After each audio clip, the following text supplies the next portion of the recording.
Monsieur le professeur, donc, pour vous, tout ce qui a été fait, les 400 millions que la communauté internationale a versés pour financer les élections, la constitution, la loi électorale, les nouvelles institutions mises en place, leurs animateurs, tout cela pour vous n'a servi strictement à rien.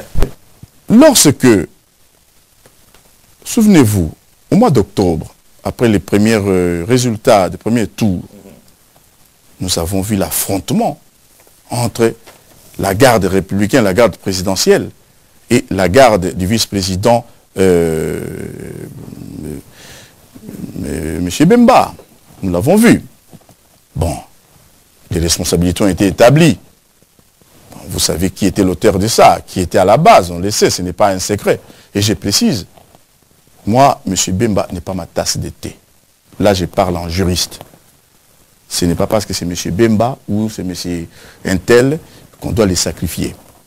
Il est un fait démontré, avéré par l'extérieur de la communauté internationale que s'il y a eu affrontement, l'affrontement a commencé de la part de la garde présidentielle. C'est une provocation. Mais bien entendu. Mais je vous dirai aussi quelque chose que vous avez dit qui est faux. Vous parlez tout à l'heure des événements du 23, 22 au 23. Et parlant de M. Bemba, vous dites la garde est privée.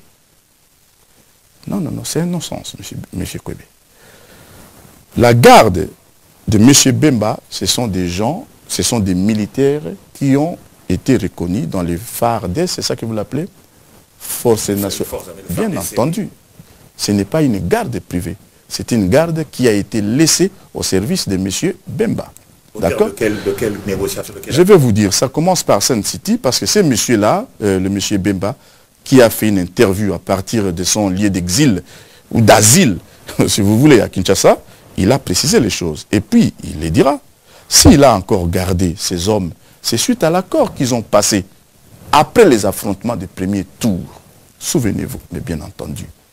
Alors, moi, je vous pose la question. Est-ce que ça, on ne peut pas trouver un moratoire pour régler cette histoire-là de la garde présidentielle? Expliquez-moi un peu, je ne comprends pas. Alors que pendant le même temps, on avait appris qu'il y a eu l'incursion de l'armée nationale angolaise dans nos territoires de Kaemba. Même période. Et on était encore en deuil de nos compatriotes du Bas-Congo. Expliquez-moi cette précipitation à déclencher un affrontement dans notre ville sacrée qui est Kinshasa.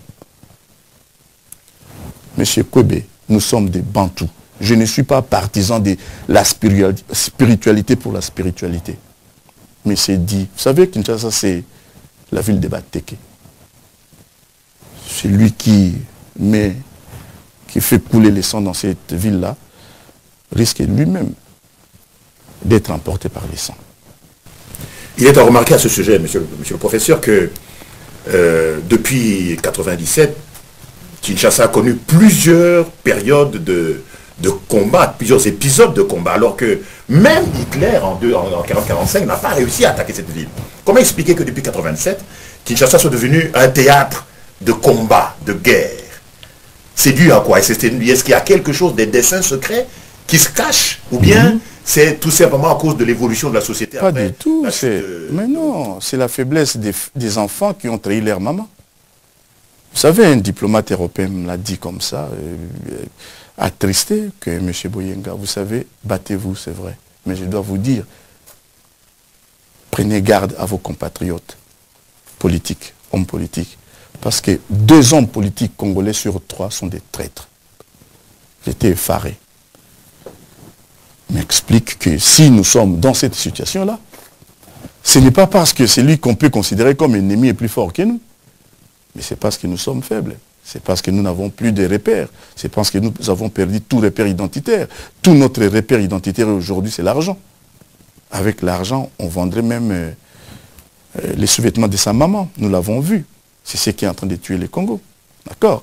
Bon, je vous ai dit, si aujourd'hui on arrive à cette situation, il ne faut pas aller chercher loin. j'entends des fois les gens, oui, oh ouais, les Angolais nous ont attaqués. Oui, bon, parce que là, c'est arrivé. Hein. La Zambie aussi voulait prendre une petite portion dans les Katanga. Et nous avons même appris qu'on a eu aussi des problèmes avec la Centrafrique, l'histoire des pêcheries. Hein. Mais vous savez, quand un territoire n'a plus d'État, je veux que ces autorités-là, qui se disent élues, montrez-moi en quoi ils incarnent l'État. Si ce n'est que, bon, faire des attaques. Vous savez, il y a quand même une chose qu'on doit se dire. Si le monsieur qui est aujourd'hui exilé à l'ambassade de l'Afrique du Sud, et pourtant les populations quinoises surtout, hein, d'après ce qu'on a vu, attendaient beaucoup de lui. Mais rendons-lui grâce quand même s'il a accepté, malgré tous les problèmes autour de cette élection, il a accepté de se soumettre au soi-disant verdict des urnes. Il a accepté quand même. Qu'il soit diabolique ou pas, mais il a accepté, monsieur. Bon. Il a accepté d'être sénateur, il est sénateur. Mais vous savez bien que même moi, je n'accepterai pas ces pièges-là à être dépouillés sans garantie. On vous dépouillerait. Et le pire dans l'histoire, c'est que beaucoup l'ont trahi. Ils n'étaient pas les seuls dans cette situation-là. Des gens qui gardaient avec eux la garde militarisée. Mais, vous pensez qu'il y a Robert Roy?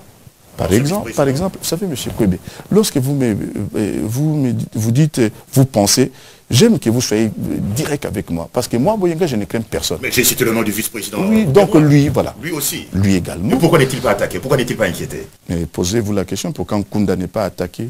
Alors que je vais vous dire une chose. Monsieur Nkunda, qui aujourd'hui, le monsieur Bemba n'a même pas encore vraiment un mandat international d'arrêt.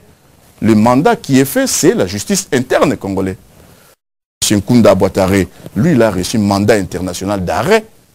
Et vous imaginez la personne... Il négocie actuellement. Non, il négocie même pas parce qu'il est brassé. Il est brassé, effectivement. Il est intégré dans l'armée. Mais voilà. Et vous avez compris. Et je vais vous dire une chose. Ce qui m'a le plus choqué, monsieur, peut-être on en viendra. C'est pour vous dire que ce pouvoir est en train de déstabiliser, est en train de casser les tissus social du Congo. Ce qui a fait les remparts contre toutes les agressions, c'était l'unité de notre pays.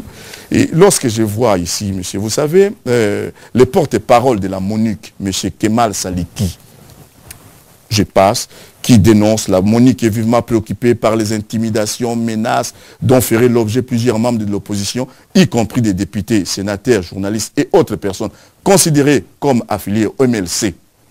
Et que la MONUC, écoutez, demande aux autorités congolaises de ne pas laisser s'instaurer, écoutez-moi, un climat de persécution à l'égard des personnes affiliées à l'opposition ou originaires de la province de l'Équateur au sein de la population.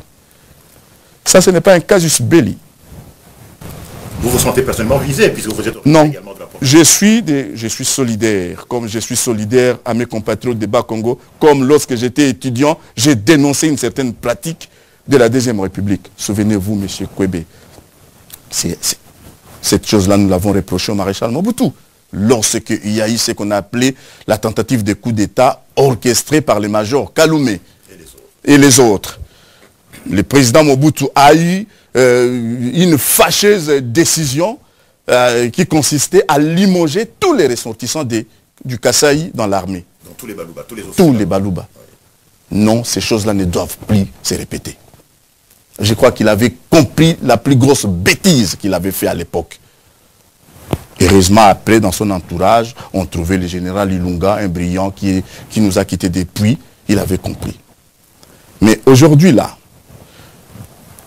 on s'en prend aux gens de l'Équateur parce que pour les gens, être de l'Équateur, c'est être affilié au MLC. Mais je suis étonné. Lorsque vous voyez le secrétaire général du MLC, il est plutôt du Kasaï. D'accord? François Mwamba. Mais bien entendu. Bon. Qu'est-ce que ça veut dire, ce genre de choses-là? Souvenez-vous, en 1997, l'entrée de l'AFDEL, dans cette entrée-là, on a exterminé beaucoup de généraux originaires de l'Équateur. Je ne vais pas aujourd'hui, je veux que la population congolaise me comprenne. Je ne suis pas là aujourd'hui en train de défendre la région de l'Équateur. Vous savez, je suis originaire de l'Équateur, mais je suis quinois, moi. Moi, ma vie, c'est à Kin. Je parle de l'Équateur comme je venais de parler aujourd'hui de la tragédie dans les Bas-Congo. Comme j'ai pleuré lorsqu'il y a eu Gatumba, comme j'ai pleuré à Ituri. Et les Congolais selon que vous soyez du nord ou du sud, nous appartenons tous à une même assaise. D'accord? Bon, là, maintenant, qu'on m'explique, il y a beaucoup de généraux de l'Équateur qui sont dans cette armée-là. Et la même chose, nous l'avons un peu retrouvé aussi dans les Katanga.